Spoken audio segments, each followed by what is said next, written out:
ओम मूकं करोति वाचालं पंगुं लंघयते गिरिं यत्कृपातमहं वन्दे परिमानन्दमाधवम्। गुरुर्ब्रह्मा गुरुर्विष्णु गुरुर्देवो महेश्वरा गुरु साक्षात् परं ब्रह्म तस्मै श्री गुरुवे नमः। सर्वे भवन्तु सुखिनः, सर्वे सन्तु निरामया, सर्वे भद्राणि पश्यन्तु मा कश्चित् दुःखभाग् भवेत्।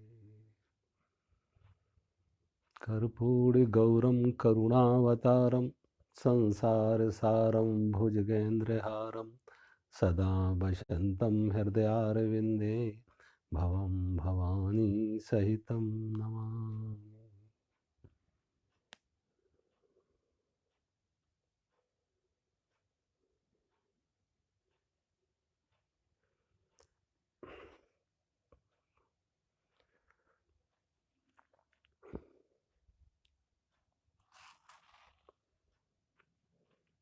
ओम पूर्णमदः पूर्णमिदं पूर्णात् पूर्णमुदच्यते पूर्णस्य पूर्णमादाय पूर्णमेवावशिष्यते।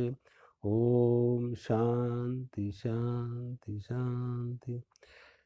हिरण्मयेन पात्रेण सत्यस्या अपिहितं सुखमुखं तत्त्वं पूषन्न अपावृणु सत्यधर्माय दृष्टये। ऋषि लिख रहे हैं, हे सबका भरण पोषण करने वाले परमेश्वर, सत्य स्वरूप श्रीमुख, आप सर्वेश्वर का श्रीमुख ज्योतिर्मय सूर्यमंडल रूप पात्र से ढका हुआ है। आपकी भक्ति रूप सत्य धर्म अनुष्ठान करने वाले मुझको अपने दर्शन कराने के लिए उस आवरण को आप हटा लीजिए।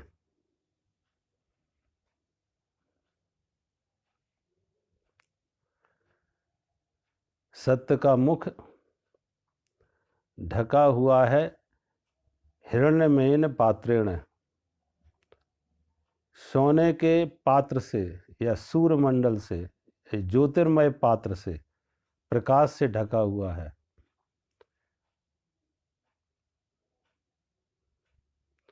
तो परमात्मा से प्रार्थना कर रहे हैं कि कृपया करके आप उस आवरण को हटा लीजिए, जिससे हम अपने आपके दर्शन करने के लिए उस आवरण को हटा लीजिए।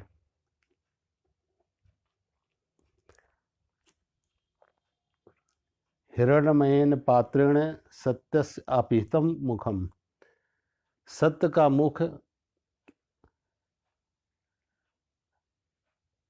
ढका हुआ है ज्योति से, प्रकाश से। देखो, एक तो हमें सीधे प्रकाश का अनुभव नहीं होता, ना हम अंधेरे को जानते हैं ना प्रकाश को जानते हैं।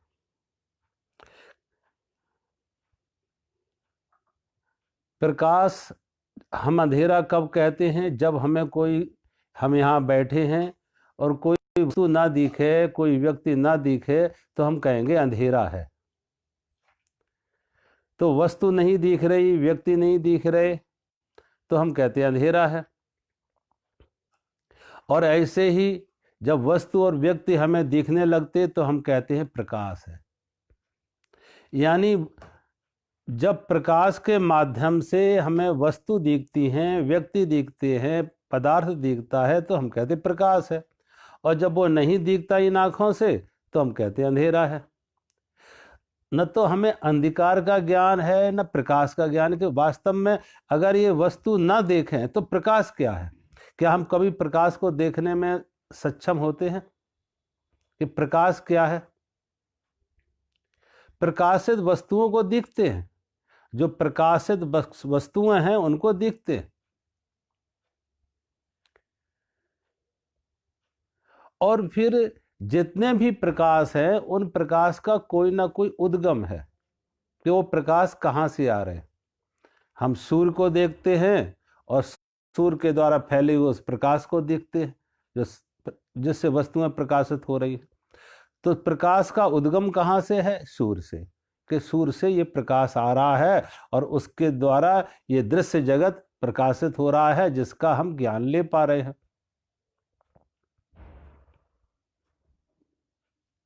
अब वो सूर्य का प्रकाश हो, चंद्रमा का प्रकाश हो, पूर्णिमा में हमें वस्तुएं दिख जाती, लेकिन अंधेरा हो, अमावस हो तो नहीं दिखती है।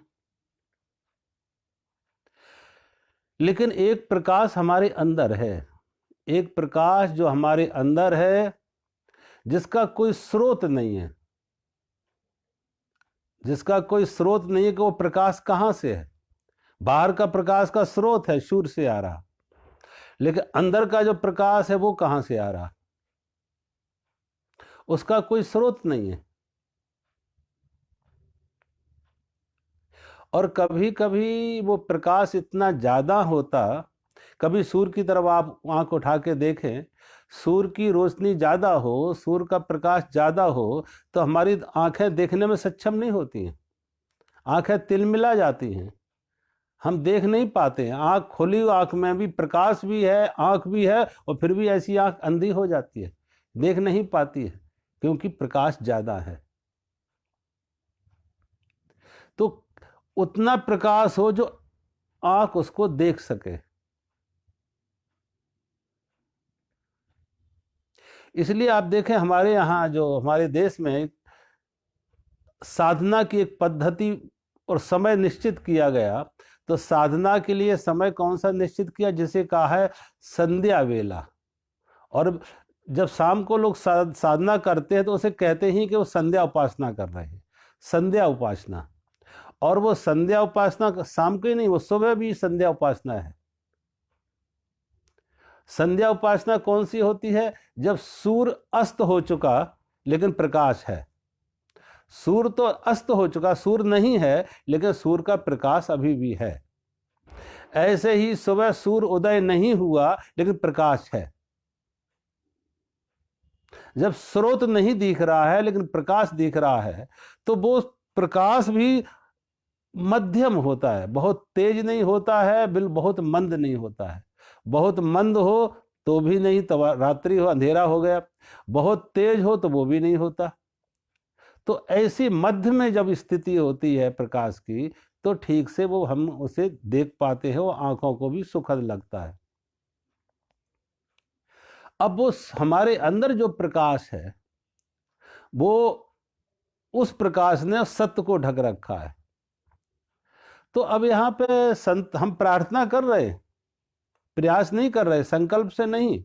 यहाँ ऋषि लिख रहे कि ये काम संकल्प से नहीं होगा। साधना दो तरह से होती है। साधना में एक अवस्था तक हम संकल्प से चलते हैं। सगुण उपासना जब करते हैं तो सगुण उपासना में एक संकल्प होता है, कोई नाम होगा, कोई रूप होगा, और उस नाम रूप का सहारा लेके एक अवस्था तक हम पहुंचते हैं।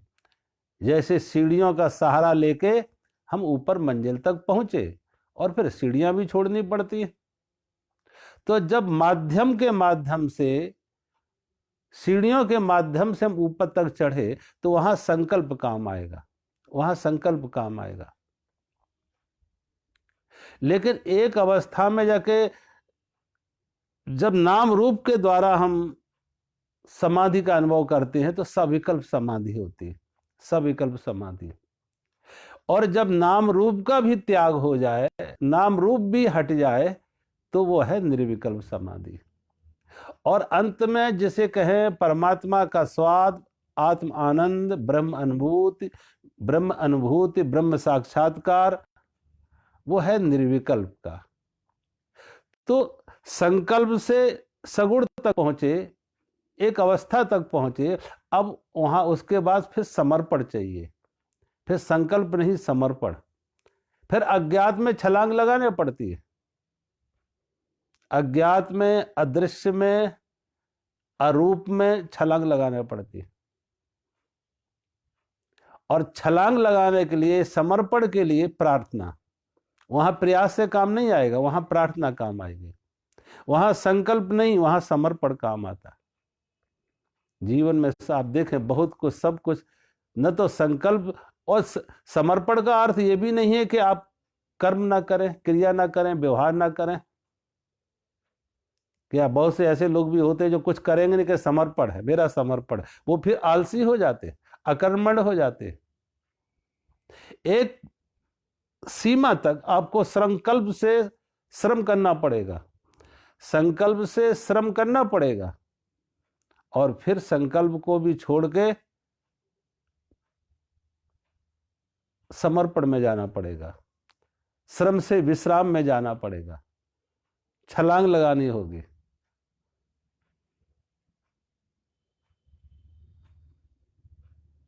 अब बहुत से लोग ऐसे हैं जो पहले ही समर्पण को ले आते तो फिर वो निष्क्रिय हो जाते, आलसी हो जाते, अकर्मण्य हो जाते, और सब कुछ अपने संकल्प से ही करना चाहे। ऐसा व्यक्ति संकल्प से जो सब कुछ करना चाहे, जिसने अपने संकल्प पर, अपनी शक्ति पर बहुत ज्यादा भरोसा है, ऐसा व्यक्ति अहंकारी हो जाता, और उसका अहंकार ही अवरोध बन जाता, उसका अहंकार ही अवरोध बन जाता, कि वो व्यक्ति को अपने संकल्प पर जरूरत से ज्यादा भरोसा आ गया, और वो संकल्प अहंकार को पैदा कर देता, खड़ा कर देता, और वही अहंकार अवरोध बन जाता, बाधा बन जाता। तो अहंकार का भी त्याग कैसे होगा? वो समर्पण से होगा। संकल्प से अहंकार मजबूत हुआ था, क्योंकि अहंकार था इसलिए तो संकल्प बना, बिना अहंकार के संकल्प बनता भी नहीं। संकल्प को बनाने के लिए अहंकार चाहिए। जैसे कभी कभी आप देखो कॉलेज में जब स्पोर्ट्स होते हैं तो एक पोल वाल्ट जंप होती है। उस पोल वाल्ट जंप में क्या होता है, एक व्यक्ति पोल का सहारा लेके, पोल को पकड़ के दौड़ता है, और पोल का सहारा लेके जमीन में पोल को टिका के अपनी बॉडी को लिफ्ट करता है, उठाता है, और जो बार होता है उस बार के उस पार जाना, पोल दूसरी तरफ फेंक देता, स्वयं दूसरी तरफ छलांग लगा जाता। ऐसे ही नाम रूप का सहारा लेके, संकल्प का सहारा लेके, समर्पण, अंत में जाके समर्पण करके अज्ञात में, विराट में, अरूप में छलांग लगानी होती। लेकिन वो छलांग तभी लग पाती है जब समर्पण बहुत मजबूत हो, अन्यथा लोग उस किनारे तक तो पहुंचते हैं लेकिन छलांग लगाने से डर जाते, भयभीत हो जाते, क्योंकि वो छलांग है स्वयं को मिटाना, अहंकार से मुक्ति। क्योंकि जब तक ये अहंकार रहेगा तो दोनों नहीं हो पाएंगे।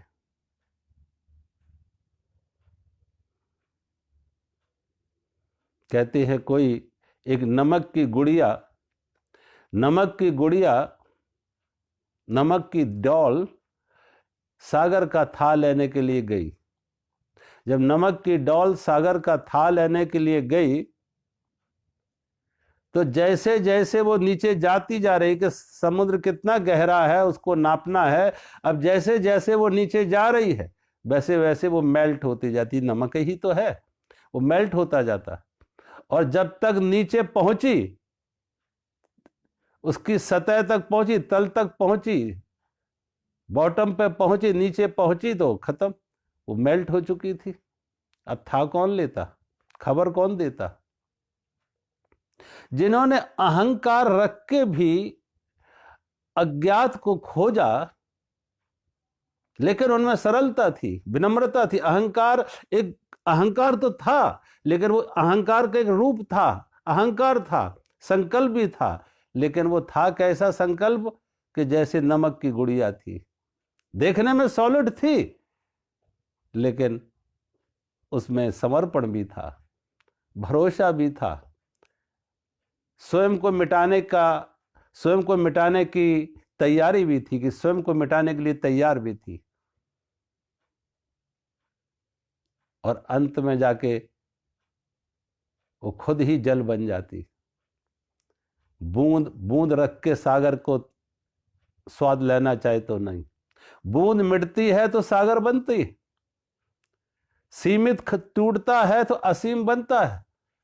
बूंद का समर्पण विराट का अनुभव हो जाता, असीम का अनुभव हो जाता, बूंद का मिटना। लेकिन बूंद मिटने को तैयार ना हो तो असीम का अनुभव भी ना हो पाएगा, विराट का अनुभव भी ना हो पाएगा, विराट से मिलन भी ना हो पाएगा। जब विराट से मिलन होना हो, विराट का साक्षात्कार करना हो, तो बूंद को मिटना होगा। ये शर्त है कि बूंद को मिटना होगा, समर्पण करना होगा।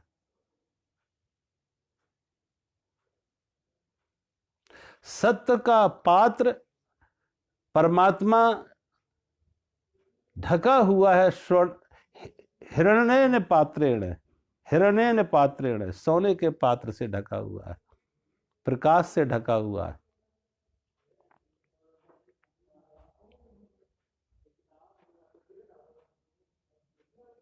जिन्होंने जाना है उस परमात्मा को, देखो सभी धर्मों में आप देखो, सभी धर्मों ने परमात्मा को प्रकाश स्वरूप कहा। अस्तो मां सदगमय, तमसो मां ज्योतिर्गमय, मृत्यो मां अमृतम गए। परमात्मा को हमने जब समता दी, तुलना की, बराबरी की, तो किससे की? प्रकाश से। इसलिए ऋषि प्रार्थना करते हैं परमात्मा से कि मुझे असत्य से सत्य की तरफ ले जाओ, अंधकार से प्रकाश की तरफ ले जाओ, और मृत्यु से अमृत की तरफ ले जाओ। जो सत्य है वो तीनों एक ही बात है। जो सत्य है वो प्रकाश है, और जो प्रकाश है वो अमृत है। सत्य की तरफ यात्रा कर ली, सत्य पर पहुंचे तो प्रकाश में पहुंच गए, और प्रकाश में पहुंचे तो अमृत में पहुंच गए। और प्रकाश की यात्रा की, अंतर प्रकाश की, बाह्य प्रकाश की, अंतर प्रकाश में पहुंचे तो वही सत्य का अनुभव है और वही अमृत का अनुभव है।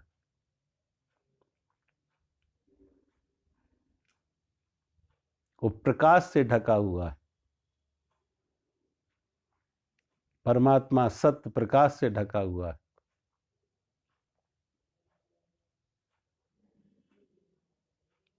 इस प्रकाश को भी हटाना होगा, और फिर एक अज्ञात में छलांग लगानी पड़ेगी।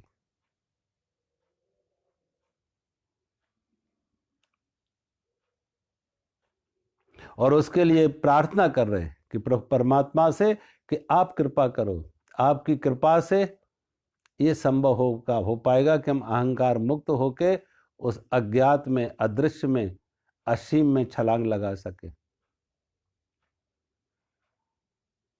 देखो बहुत बार होता क्या है कि जब तक ये संकल्प और अहंकार, जितना संकल्प मजबूत होगा उतना अहंकार मजबूत होता है, और जितना अहंकार मजबूत होता है उतना संकल्प मजबूत होता है। तो जितना ज्यादा अहंकार मैं को बचा के व्यक्ति रखेगा तो विराट से दूरी बनी रहेगी, विराट से दूरी बनी रहेगी, परमात्मा से दूरी बनी रहेगी। इसलिए जितनी साधना है वो साधना का एक ही अर्थ है, इस मैं से मुक्त हो जाना, अहंकार से मुक्त हो जाना, अहंकार का समर्पण। लेकिन प्रारंभ में इसकी जरूरत है। अगर प्रारंभ में ही कोई संकल्प को त्याग दे, प्रारंभ में साधना के तौर पे आपको सुबह जल्दी जगना है, ध्यान में बैठना है, तो संकल्प चाहिए, अन्यथा लोग सोते रहेंगे लेट तक। भोजन कम करना हो, ज्यादा भोजन करेंगे रात्रि तो ज्यादा नींद आएगी, आलस ज्यादा आएगा। ध्यान में भी बैठेंगे, भोजन ज्यादा किया तो आलस रहेगा।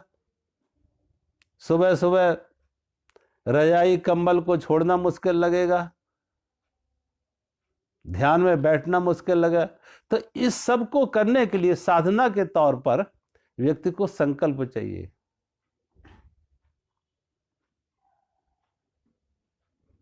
कभी कभी आप देखो तैरने वालों को, जो तैराक होते हैं, या पक्षी को कभी आप उड़ते देखें, पहले पक्षी अपने पंख हिलाता है, फड़फड़ाता है पंख, और फिर उसके बाद अपने पंखों को खुला छोड़ देता, फिर पंख भी नहीं चलाते और वो हवा में तैर रहा है। ऐसी तैरने वालों को देखो कि वो कुछ समय थोड़ा अपने हाथ पैर चलाते हैं, फिर हाथ पैर को भी छोड़ देते निष्क्रिय और तिर जाते हैं, तैरते नहीं फिर तिरते हैं। तो एक अवस्था में आपको परमात्मा में तैरना ही पर्याप्त नहीं है, तिरना है। संकल्प मुक्त होकर समर्पित हो जाना है। और समर्पण का एक अपना स्वाद है। तुम आप देखो, जिन लोगों ने सत्य का साक्षात्कार किया, सत्य का अनुभव किया, उनके जीवन में समर्पण रहा। जो संकल्प, इसलिए तो जितने भक्ति हुए, महाप्रभु चैतन्य देव को देखो, आदि शंकराचार्य को देखो, इन्होंने ज्यादा से ज्यादा तर्क की बात कही, ज्ञान की बात कही, संकल्प की बात कही, पुरुषार्थ की बात कही, लेकिन अंत में जाके इन्हें भी समर्पण की बात कहने पड़ी। जो भगवान शंकराचार्य ने भी भज गोविंदम गीत लिखे, वो समर्पण की बात कही, गोविंदम भज मूढ़ मते, समर्पण की बात की कि अंत में परमात्मा का भजन समर्पण काम आएगा। महाप्रभु चैतन्य देव ने देखो इतने शास्त्र पढ़े, इतना कुछ बुद्धि और तर्क से सीखा, लेकिन अंत में ये बुद्धि और तर्क को छोड़ के भी समर्पण का, भक्ति का रास्ता लिया। समर्पण का रास्ता, भक्ति है समर्पण का रास्ता। समर्पण के रास्ते में भक्ति, समर्पण, उसका एक अपनी आनंद है जो जीवन में कहना चाहिए। जो ब्रह्मानंद की प्राप्ति वही कर पाते हैं जो समर्पित हो जाते हैं। एक बार कहते हैं, कोई दो घास के तिनके गंगा में बह रहे थे, कोई दो घास के तिनके गंगा में बह रहे थे। एक गंगा की धारा के साथ लड़ रहा था, संघर्ष में था, संकल्प मजबूत था उसका, मेरा कोई मन चाहा कोई मुकाम है, कोई गंतव्य है, कोई किनारा है, कोई लक्ष्य है जहां पहुंचना है। और नदी का प्रवाह बाधा डाल रहा है, रुकावट पैदा कर रहा है, तो नदी के साथ लड़ रहा है, संघर्ष में है, क्योंकि उसने कुछ मंजिल खोजी है, कोई मुकाम खोजा है, किसी किनारे पर पहुंचने का संकल्प जगाया है। एक संघर्ष है, एक पीड़ा है, एक थकान है। एक छोटा और घास का तिनका वहीं पर, वो भी उसी के साथ बह रहा है। वो संकल्प नहीं है उसका समर्पण है।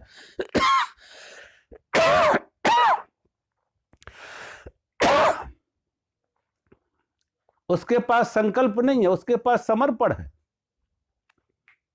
और वो बह रहा है कि जहां पहुंचा दे नदी वही किनारा, जहां डुबा दे वही मुकाम, वही मंजिल। कोई मनचाहा मुकाम नहीं, कोई मनचाहा मंजिल नहीं, कोई मनचाहा किनारा नहीं।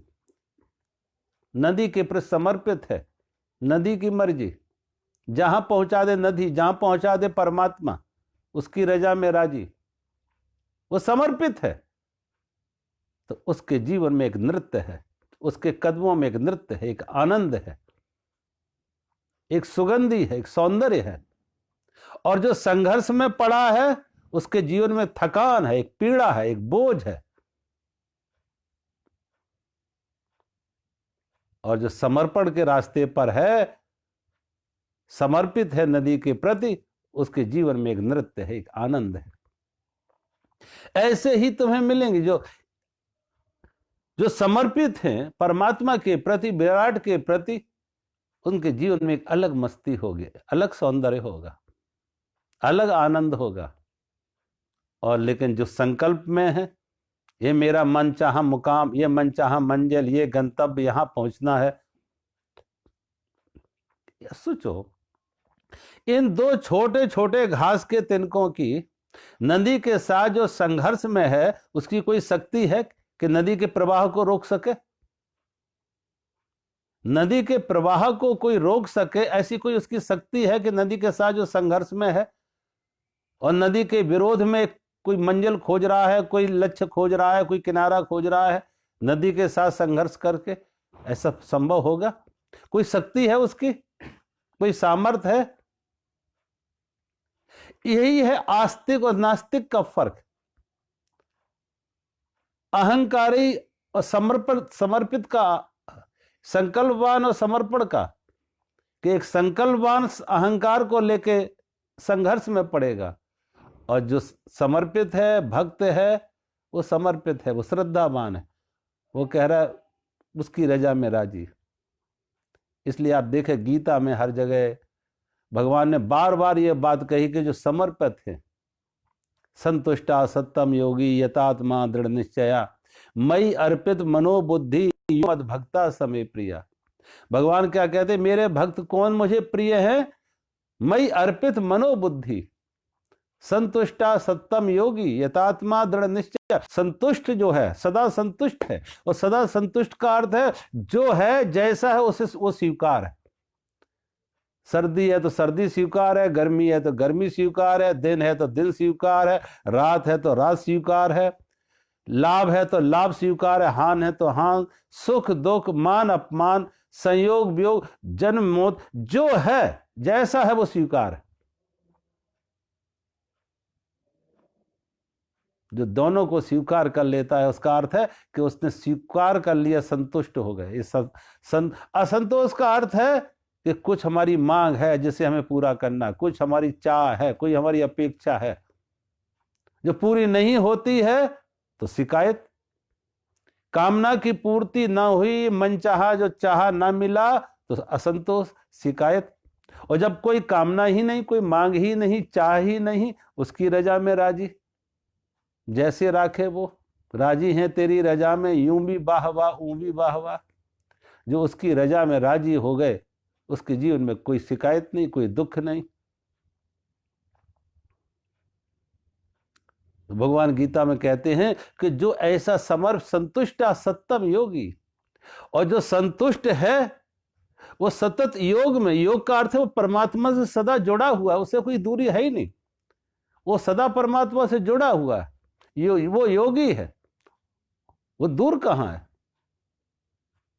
जो अहंकारी हैं वो परमात्मा से दूर हैं, वो अपने को बचा रहे, वो बूंद बूंद है, अभी सागर नहीं बनी, सीमित है, असीम नहीं बना। और जिसने अपने मैं को छोड़ दिया, अहंकार को छोड़ दिया, मांग को छोड़ दिया, कामना को छोड़ दिया, वो विराट के प्रति समर्पित है और सदा परमात्मा से जुड़ा हुआ है, योग में है वो।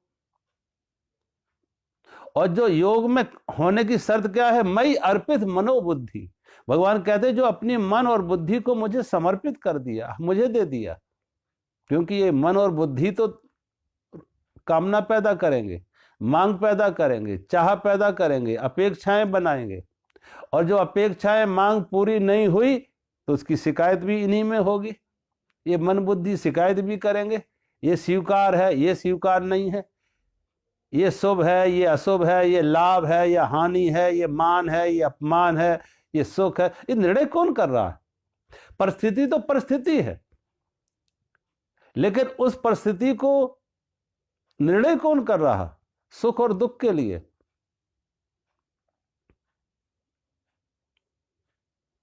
यही देखो, ऋतुएं सबके लिए बदलती हैं, गर्मी सर्दी सबके लिए आती है, सुख दुख सभी को आती है, लाभ हान सभी को होती है, जन्म मौत सभी की होती है, रात दिन सभी की होती है। अब इसी को जिससे जिसका हित बने, वो कहते हैं ना, किसी कवि ने लिखा है, जासे जाका हित बने सोई ताय सोहाय, जासे जाका हित बने सोई ताय सोहाय, और चोर न प्यारी चांदनी वाकों काली रात। सबको चांदनी रात अच्छी लगेगी, चांदनी रात है, पूर्णिमा है, पूर्णिमा की रात है, सबको अच्छा लगेगा प्रकाश। लेकिन उस दिन दुखी कौन होगा? चोर दुखी होगा। वो कहते हैं अमावस आए तो ज्यादा अच्छा है कि काम अच्छा चलेगा, धंधा अच्छा चलेगा, अंधेरा होगा तो चोरी करने में सुविधा होगी। अब इस रोशनी में चोरी करने में सुविधा नहीं रहेगी। अब चंद्रमा पूर्णमासी है या अमावस्या है, कुदरत में तो पूर्णिमा भी आएगी, अमावस्या भी आएगी, लाभ भी होगा, हानि भी होगा, जन्म हुआ, मौत होगी, ये सब कुछ होगा। लेकिन व्यक्ति जब अपने अहंकार को जोड़ लेता, अपनी अपेक्षाएं जोड़ लेता, अपनी कोई मांग जोड़ लेता, कोई मांग उसके साथ जुड़ जाती, कोई अपेक्षा जुड़ जाती, कोई कामना जुड़ जाती, तो वो सुख दुख बन जाता।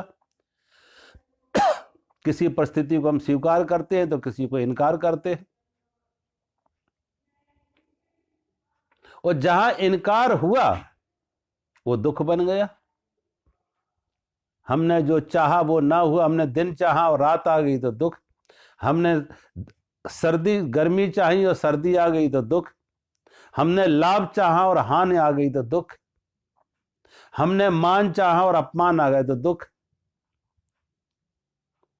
अब जो हमने न चाहा और वो आया तो दुख।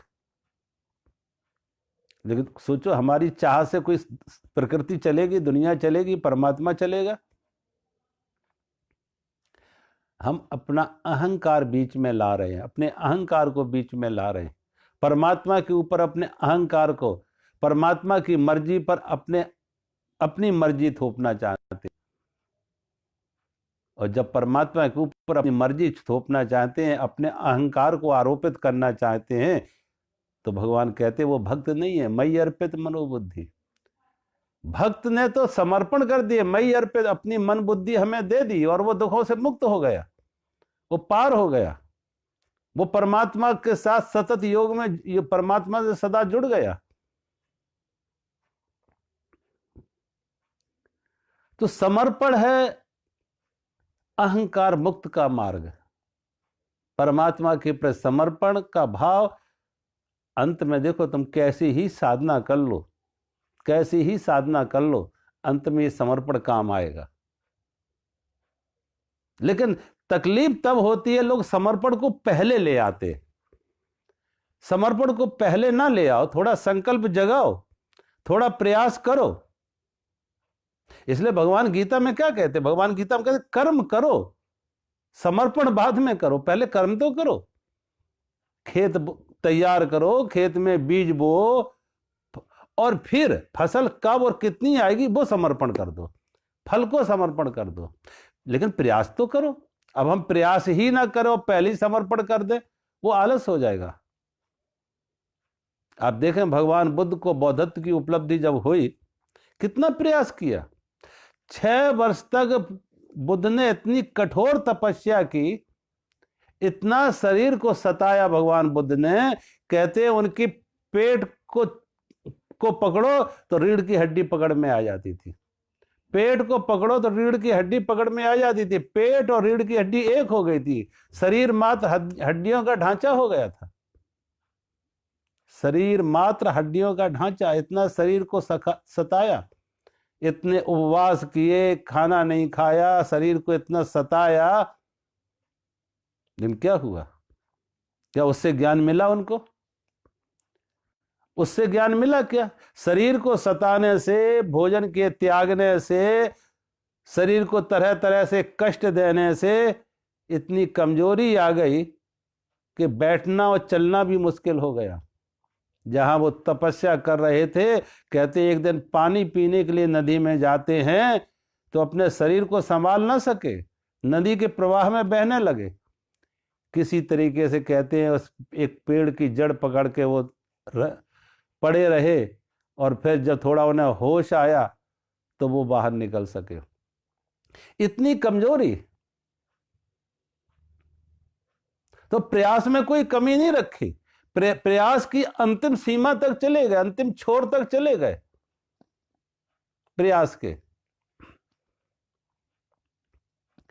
और कहते हैं जब इस प्रयास से उन्हें कुछ ना मिला, इस प्रयास से भी सत्य का साक्षात्कार नहीं हुआ, इस प्रयास से भी, इतनी शरीर को, इस तपस्या से भी, इतना शरीर को सताने से भी सत्य का साक्षात्कार नहीं हुआ, तो बुद्ध को लगा इससे ज्यादा और हम क्या किया जा सकता। अब तो कुछ आगे करने को दिख नहीं रहा है, शरीर भी जवाब दे गया। तो कहते हैं बुद्ध ने वो संकल्प छोड़ दिया, संकल्प त्याग दिया, और संकल्प त्याग के समर्पण कर दिया कि अब उसकी रजा में राजी है, अब उसकी रजा में राजी है, वो जैसे रखना चाहे।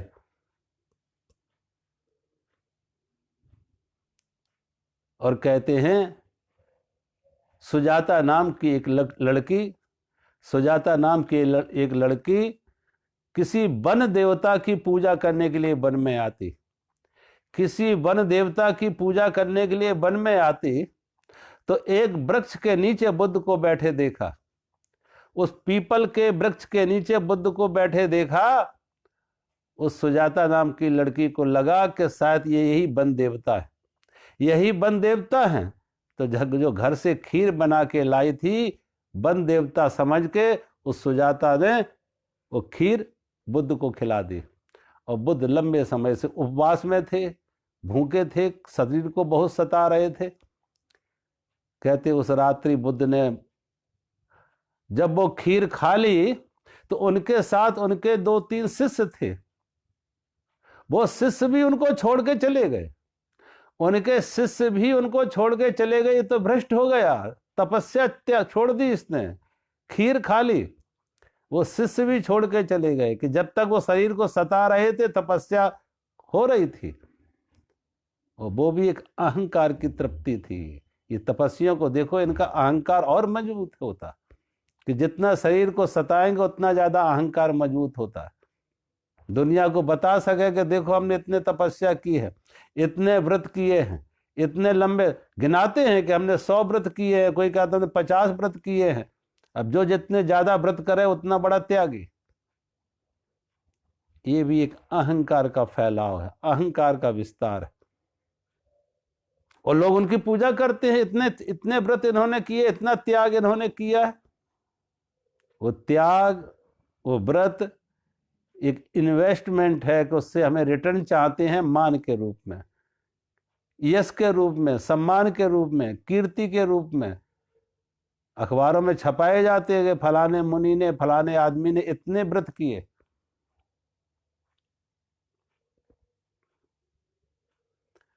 उनके वो शिष्य भी उन्हें छोड़ के चले जाते तो भ्रष्ट हो गया, तपस्या छोड़ दी, खीर खा ली, वो छोड़ के चले जाते।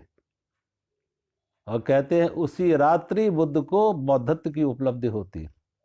जब संकल्प छोड़ दिया, समर्पित हो गए, संकल्प छोड़ दिया, समर्पित हो गए, कहा उसकी रजा में राजी, विराट की रजा में राजी, परमात्मा की रजा में राजी।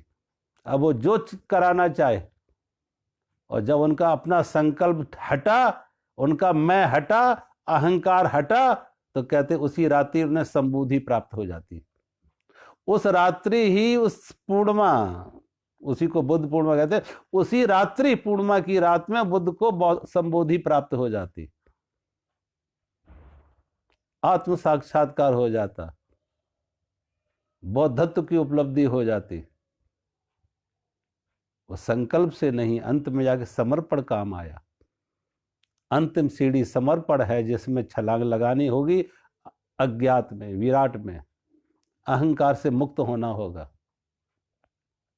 तो ऋषि भगवान से प्रार्थना करते हैं कि जो सत्य ढका हुआ है हिरण्मय पात्रेण, इस सोने के पात्र से कृपया करके आप ही अब इसे हटाएं। हम कितनी तरह से इसको ढक के रखते सत्य के पात्र को, कोई नाम से, तो कोई यश से, कोई तपस्या से, कितनी तरह से। जहां जहां संकल्प है, संकल्प के रूप अनेक हो सकते। संकल्प हो तो व्यक्ति धन कमाएगा ज्यादा, संकल्प है।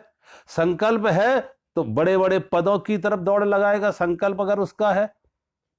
वो पद की दौड़ हो, वो धन की दौड़ हो, मान की दौड़ हो, तपस्या की दौड़ हो, परमात्मा को पाने की दौड़ हो, कोई भी दौड़ हो, संकल्प चाहिए। और अंत में जाके जब वो सब, ये संकल्प से ही वो ढका हुआ है सत्य, और संकल्प ही है अहंकार का खुराक। जब वो संकल्प भी छूट जाता, समर्पित हो जाता, तो वो हिरण्मयेन पात्रेण। और संकल्प ऐसा नहीं है कि दोनों तरह का, देखो सोने की जंजीर से आदमी को बांध दिया जाए तब भी बंधन है, और लोहे की जंजीर से बांध दिया जाए तब भी बंधन है। सोने की जंजीर बेड़ियां हों, वो भी बेड़ियां हैं, हथकड़ियां हैं, लोहे की हो वो भी हथकड़ियां हैं, वो भी बेड़ियां हैं, वो भी बंधन है, दोनों बंधन है। लेकिन बहुत बार क्या होता है कि लोहे की बेड़ियों को तो हम बेड़ियां समझ लेते हैं, लेकिन सोने की बेड़ियों को आभूषण समझ लेते हैं। लोहे की बेड़ियों को तो बेड़ियां समझते हैं, उनसे मुक्त होने का उपाय खोजते हैं, लेकिन सोने की बेड़ियों को, हथकड़ियों को हम बेड़ियां हथकड़ियां बंधन ना समझ के उन्हें आभूषण मान लेते, उन्हें आभूषण मान लेते। और जब उन्हें आभूषण मान लेते हैं तो उन्हें तोड़ने का तो सवाल ही नहीं होता है। उन्हें तो हम संभालते हैं, तोड़ेंगे कहां, संभालते हैं। ऐसे ही ये सत्य ढका हुआ है, परमात्मा ढका हुआ है। इस तरीके के संकल्प, उसमें अशुभ का संकल्प हो या शुभ का संकल्प, अगर शुभ का संकल्प भी है तो वो भी सोने का पात्र से ढक रखा हमने, वो भी ढक्कन है, वो भी बाधा डालेगा।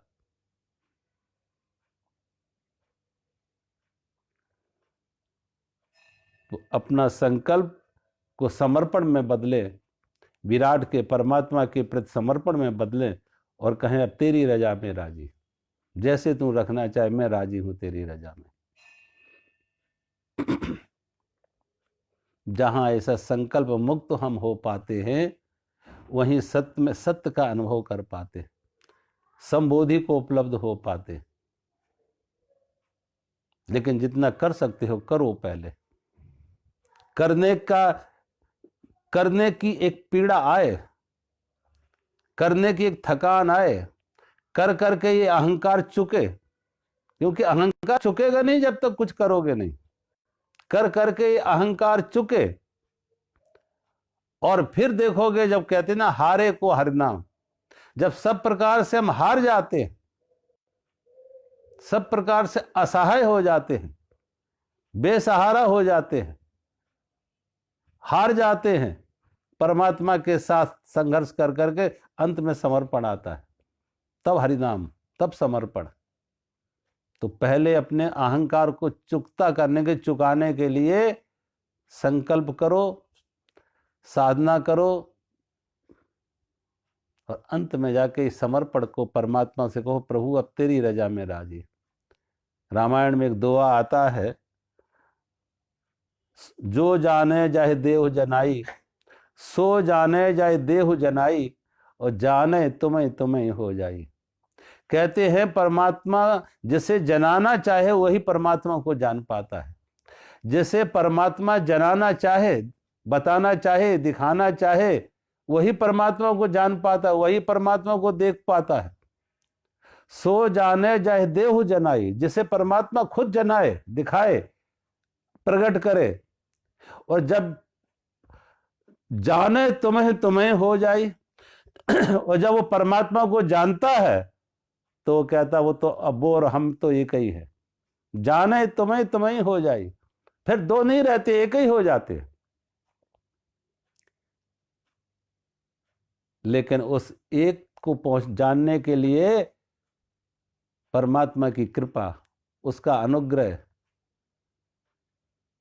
सो जाने जाए देह जनाई, और जाने तुम्हें तुम्हें हो जाए। जब परमात्मा को हम जानते हैं तो कहते तुम और मैं एक ही हूं, बूंद बूंद, बूंद और सागर एक ही है, दोनों का स्वाद एक ही है।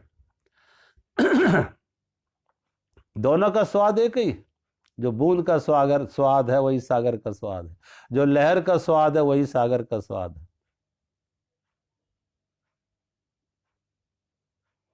भगवान से भक्त ऋषि प्रार्थना करते हैं कि प्रभु कृपा करके हिरण्मयेन पात्रेण सत्यस्याप्रीतम मुखम, जो सत्य पर के मुंह पर ये ढक्कन रखा हुआ है, सोने का ढक्कन, ये अहंकार का ढक्कन, कृपया करके इस यह प्रकाश का ढक्कन, इस प्रकाश के ढक्कन को भी हटाओ कृपा करके, तो आपका मुझे दर्शन हो जाए।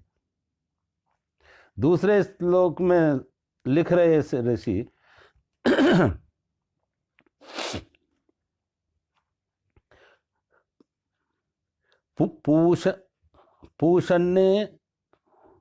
पूषण एकर से यमः सूर्या प्रजापति विहुरश्मीन समूहा तेजो यत्ते रूपम कल्याणं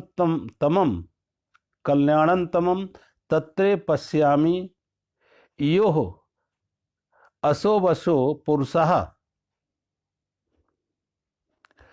सो हम अस्मि। हे भक्तों का पोषण करने वाले, हे मुख्य ज्ञान स्वरूप, हे यम मन हे सबके नियंता, हे भक्तों या ज्ञानियों के परम लक्ष्य रूप, हे प्रजापति के प्रिय, इन रश्मियों को एकत्र कीजिए या हटा लीजिए, इस तेज को समेट लीजिए या अपने तेज में मिला लीजिए। ये जो आपका कल्याणतम अक्षय कल्याणमय दिव्य स्वरूप है, उस आपके दिव्य स्वरूप को मैं आपकी कृपा से ध्यान के द्वारा देख रहा हूं। वह आत्मा परम पुरुष आपका ही स्वरूप है। अहम मैं वही हूं।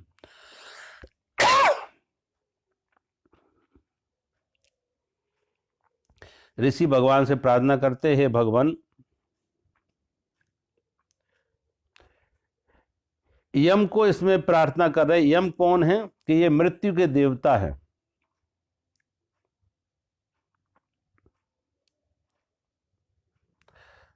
कहते अपने तेज को समेट लीजिए और अक्षय कल्याणमय दिव्य स्वरूप, उस आपके दिव्य स्वरूप को मैं आपकी कृपा से ध्यान के द्वारा देख रहा हूं। तो भगवान का जो दिव्य स्वरूप है वो हम देख रहे हैं कैसे? ध्यान के द्वारा। तो कौन सा रूप भगवान का है? वो अपने अंदर जो चेतना रूप में है, प्रकाश रूप में है। तो जो प्रकाश रूप में है, चेतना रूप में अपने अंदर है भगवान का रूप, आत्मा रूप में भगवान का कहते हैं, उसी रूप को मैं आपके अंदर देख रहा हूं और वही मैं हूं। सोहम अस्मि, वही मैं हूं।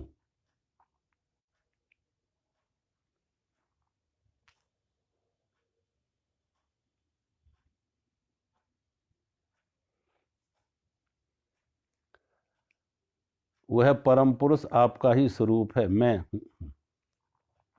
देखो, ये ज्ञान तभी दो तरह से आप कह पाएंगे इसको। ये तो कहेंगे वो मैं हूं, अहम ब्रह्मास्मि, मैं ही ब्रह्म हूं। या सोहम, सोहम में भी वही है, वह मैं हूं। तो वह का इशारा कहां है? परमात्मा की तरफ। वह कौन? वह मैं हूं। वह मैं हूं का वह कौन है? वह परमात्मा। और वो परमात्मा जो है वो मैं हूं।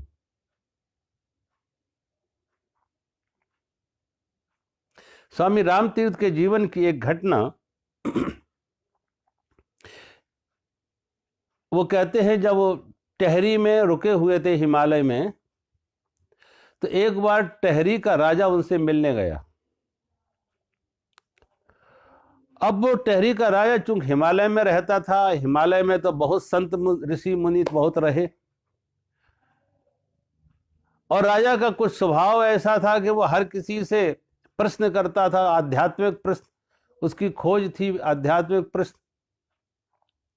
तो स्वामी राम के पास गया और स्वामी राम को जाके कहा कि देखो, मेरे पास बहुत समय नहीं है कि मैं लंबा किसी का सत्संग सुनूं और शास्त्र पढ़ूं, उपनिषद पढ़ूं, गीता पढ़ूं, शास्त्र पढ़ूं। इतना समय नहीं है मेरे पास, लेकिन मैं ईश्वर दर्शन करना चाहता हूं। मैं ईश्वर दर्शन करना चाहता हूं। तो स्वामी राम से कहा कि आप मुझे ईश्वर दर्शन करा पाएंगे? जब स्वामी राम से कहा कि आप मुझे ईश्वर दर्शन करा पाएंगे, तो स्वामी राम ने कहा बिल्कुल, अभी करा सकते।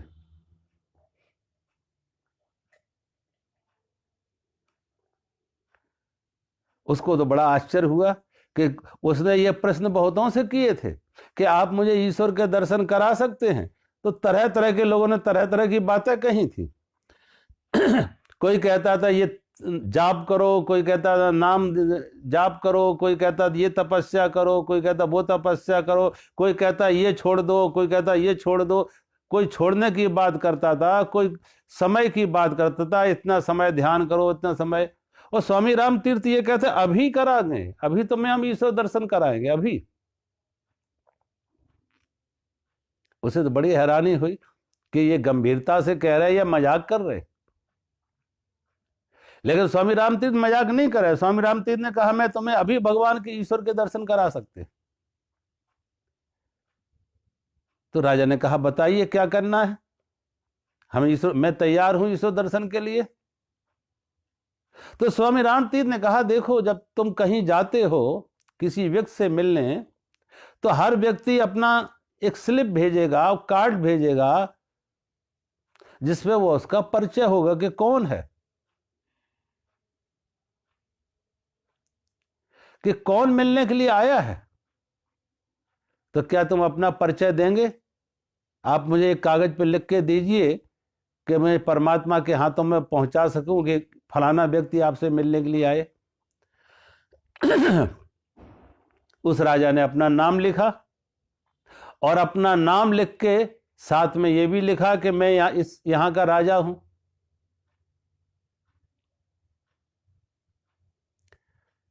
उसे भी लगा कि बात तो ठीक है। उसने कहा जब हमसे भी लोग मिलने आते हैं तो हम भी पूछते हैं कि कौन मिलने आया।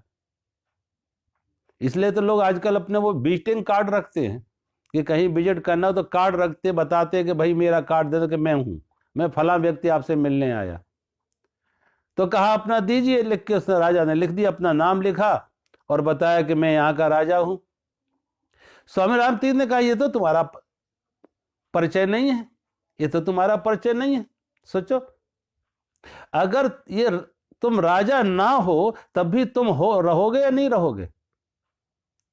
अगर राज्य तुम्हारा छिन गया और तुम सामान्य व्यक्ति हो, राजा ना हो, तब भी तुम रहोगे या नहीं रहोगे? राजा होना तुम्हारी परिचय, तुम्हारा पहचान तो नहीं है। अगर तुम नहीं राजा हो तब भी तुम हो, राजा हो तब भी तुम हो। तुम खुद क्या? और जहां तक नाम का सवाल है, नाम तो बदल जाते हैं, जितने चाहो नाम बदले जाते हैं। ये नाम की जगह दूसरा नाम रख दो, दूसरे जगह तीसरा नाम बदलो रख लो, तो क्या नाम के बदलने से तुम बदल गए? तो ना तो तुम राजा हो और ना तुम्हारा ये नाम है। तुम खुद क्या हो? तुम खुद क्या हो? अपने बारे में सोचो, तुम खुद क्या हो? अब शरीर को तुम कहोगे ये शरीर है, तो सोचो शरीर तो कितना बदल चुका है, विचार कितने बदल चुके हैं। जब हम कहते हैं मेरा शरीर की उम्र, मेरी शरीर में बूढ़ा हो गया, मेरा शरीर बूढ़ा हो गया, मेरी उम्र इतनी हो गई, मेरी आंख से मुझे दिखता नहीं, कान से सुनता नहीं, मेरे विचार ऐसे हैं, पहले मेरा शरीर ऐसा था, अब मेरा शरीर ऐसा है। अब ये सब मेरे हैं, शरीर मेरा है, विचार मेरे हैं, इंद्रियाएं मेरी, लेकिन मैं खुद क्या हूं? मैं खुद क्या हूं? और जैसे जैसे वो कहते वो राजा खोज करता गया, अंतर्मुखी होता गया, अंतर्मुखी होता गया, अंत में शुद्ध चेतना में ठहर गए, शुद्ध चेतन में ही ठहर गया। मैं शरीर नहीं, मैं मन नहीं, मैं विचार नहीं, इन सब का साक्षी हूं। और जो साक्षी का अनुभव है वही परमात्मा का अनुभव है। जो साक्षी का ज्ञान है वही आत्मा का ज्ञान है, वही परमात्मा का ज्ञान है। तो जिसने भी परमात्मा का आत्म साक्षात्कार किया है, आत्म अनुभूति की है, उन्होंने कोई ये नहीं कि पूरे परमात्मा को जाके पिया, एक चिल्लू पानी पिया, एक चिल्लू पानी पिया और सागर का स्वाद बता दिया। आत्म अनुभूति की और ब्रह्म साक्षात्कार का हो गया। उसी को संत कह रहे कि वो सोहम है, वही तो मैं हूं। जो परमात्मा है वही मैं हूं।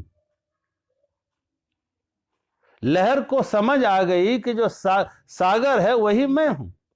लहर तो एक सीमा थी, एक रूप था, एक नाम बना, एक रूप बना, एक रूप बना तो एक नाम दे दिया।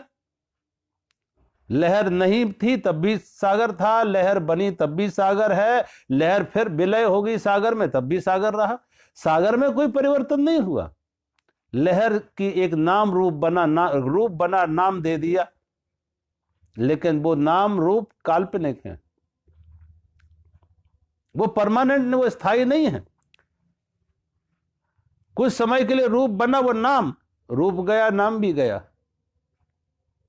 लेकिन जो नाम रूप से परे है वो कौन है? और जो नाम रूप से परे है सागर, जो लहर से परे है वो परमात्मा, वो परमात्मा अपना स्वरूप है। और वो ऋषि लिख रहे हैं कि वही तो मैं हूं, सोहम, वो मैं हूं। और जब कोई संत ये कहता वह मैं हूं, तो उसका अर्थ ये नहीं कि उसी में वो मैं है, उसी में वो परमात्मा है। फिर उसका ये मैं नहीं रहता, इस शरीर वाला मैं नहीं रहता, उसका मैं व्यापक हो जाता। उसका मैं या अहंकार का मैं नहीं है, उसका मैं व्यापक हो जाता। अहम ब्रह्मास्मि, मैं ही सब में हूं। उस जब कह रहा सो हम, वह मैं हूं, तो वह मैं फिर कह रहा है कि सागर मैं हूं, लहर मैं नहीं हूं, सागर मैं हूं। और सागर में जितनी लहरें हैं वो सब मैं हूं, क्योंकि मैं सागर हूं, तो सागर में जितनी लहरें हैं वो सब मैं हूं।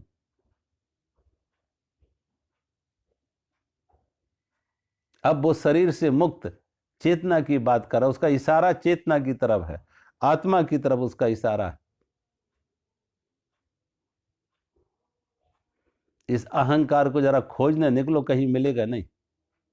सम्राट कहते हैं बोधिसत्व जब पहली बार जापान में गए, तो जापान का सम्राट बु बोधिसत्व से मिलने आया। बोधिसत्व की बड़ी चर्चा सुनी थी कि बहुत पहुंचे हुए संत हैं, आत्मज्ञानी हैं, ब्रह्मज्ञानी हैं, बौद्धत्व को उपलब्ध हुए हैं। तो सम्राट बु आता और कहा देखो मैंने बड़ी कोशिश की, लेकिन अहंकार से मुक्त ना हो पाए, अहंकार से मुक्त ना हो पाए। बोधिसत्व से कहा मेरी मदद करो कुछ, कि मैं अहंकार से मुक्त हो जाऊं। बोधिसत्व ने कहा कल सुबह 4 बजे मेरे पास आना, कल सुबह 4 बजे मेरे पास आना, और मैं तुम्हें अहंकार से मुक्त कर देंगे। राजा को लगा आज तक किसी ने ऐसे प्रमाणिक ढंग से कभी नहीं कहा था कि हम तुम्हें अहंकार से मुक्त कर देंगे। लोगों ने तरह तरह की बातें की, तरह तरह की साधना बताई कि ये करो, ये करो, ये करो, ऐसा करो तो अहंकार से मुक्त, वैसा करो अहंकार। ऐसा किसी ने कहा कि मैं तुम्हें मुक्त कर देंगे अहंकार से। सुबह से वो राजा पहुंच गया बोधिसत्व के पास, और जब बोधिसत्व के पास पहुंच गया तो उसने एक बात और कही थी, देखो जब तुम कल आओ मेरे पास तो अकेले मत आना, अहंकार साथ लेके आना। अकेले मत आना, जब मेरे पास आओ तो उस अहंकार को भी साथ लेके आना। और उसने कहा मेरे पास यहां मैं डंडा रखता हूं, जैसे ही तुम उस अहंकार को लाओगे मैं उसको मार देंगे, खत्म कर देंगे। राजा ने पहुंचा जब उसके पास, बोधिसत्व के पास, तो बोधिसत्व ने पूछा अहंकार को लाए? और नहीं तो खोजो कहां है, खोजो उसे, खोजो वो कहां है, और जैसे तुम्हें पता लग जाए यहां है मुझे बता देना, इशारा करना, मैं खत्म कर देंगे उस अहंकार को। जब तुम खोजने निकलोगे तो अहंकार कहीं नहीं मिलेगा। ये अहंकार तभी तक रुक रहेगा जब तक ये खोज नहीं है। जब तुम उसके साक्षी बन जाते हो, उसके प्रति होश से भर जाते हो, तो अहंकार विलय हो जाता, अहंकार होता ही नहीं। जैसे स्वप्न होता है, तुम जागे तो स्वप्न खत्म हो गया, स्वप्न में कुछ था नहीं, लेकिन स्वप्न में आदमी खूब सुखी हुआ, दुखी हुआ, आंसू भी आए, रोया भी। किसी की मौत हुई स्वप्न में तो आदमी रोया।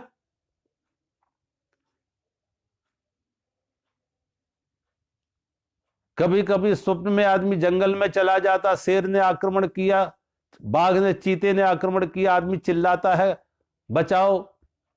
पास में कोई सोया तो उसे जगा दिया, फिर वो ये नहीं कहते मुझे जंगल से बाहर ले चलो, अस्पताल ले चलो। टाइगर ने, शेर ने अटैक किया, आक्रमण किया है, बहुत दर्द हो रहा, जो भी था, शेर भी था, जंगल भी था, अटैक भी था, दर्द भी था, एक क्षण आंख खोली बात गई। लेकिन जब स्वप्न में था तो स्वप्न में सब कुछ सत्य था। टाइगर भी सत्य था, वन भी सत्य था, अटैक भी सत्य था, दर्द भी सत्य था। इसलिए चिल्लाया, रोया, आंख खोली तो गया। ऐसे ही ये सारा अहंकार का काम है मूर्छा में रहना। अहंकार एक लंबा स्वप्न है, जागृत का स्वप्न है। अहंकार जो है वो जागृत का स्वप्न है। और जागृत में भी जो जाग जाते हैं, इस अहंकार को खोजते, तो अहंकार कहीं मिलता नहीं है, ही नहीं, उसकी कोई सत्ता नहीं, उसकी कोई सत्ता नहीं है। जैसे जैसे तुम खोजने निकलोगे तुम्हें कहीं अहंकार नहीं मिलेगा, एक झूठा स्वप्न होगा। तो जो अहंकार से जाग जाते, अहंकार के भी साक्षी बन जाते, जो अहंकार के साक्षी बनो, विचारों के साक्षी बनो, होश जगाओ, जागृत। इसलिए बुद्ध कहते हैं, महावीर कहते हैं, भगवान कृष्ण कहते हैं, जागृत में भी जागो। और जब तुम जागृत में भी जागोगे, उस स्वप्न को तुम देखोगे, तो स्वप्न, अहंकार खत्म हो गया, अहंकार कुछ रहा ही नहीं। और उस अवस्था में जो अहंकार मुक्त अवस्था है, मैं से मुक्त अवस्था है, इस मैं से मुक्त अवस्था, मैं नहीं तो विराट परमात्मा, बूंद बूंद ना रही, सागर हो गई। और जब सागर हो गई तो सागर कह सकता है कि मैं सभी लहरों में मैं ही हूं, सभी लहरों में मैं ही हूं। इसलिए जो ऐसा समर्थ ज्ञानी संत है, आत्मज्ञानी है, वो कह सकता है कि सोहम, वही मैं हूं। उसका सोहम जब कह रहा है तो अहम उसका शरीर नहीं है, वो चेतना की तरफ उसका इशारा है कि ये समस्त जगत में व्याप्त जो चेतना है, परमात्मा है, वही मैं हूं। और वही परमात्मा की ज्योति हमारे अंदर है, और उसी का दर्शन हम कर रहे थे। और सर्वत्र वही ज्योति व्याप्त है परमात्मा की, और वही मैं हूं।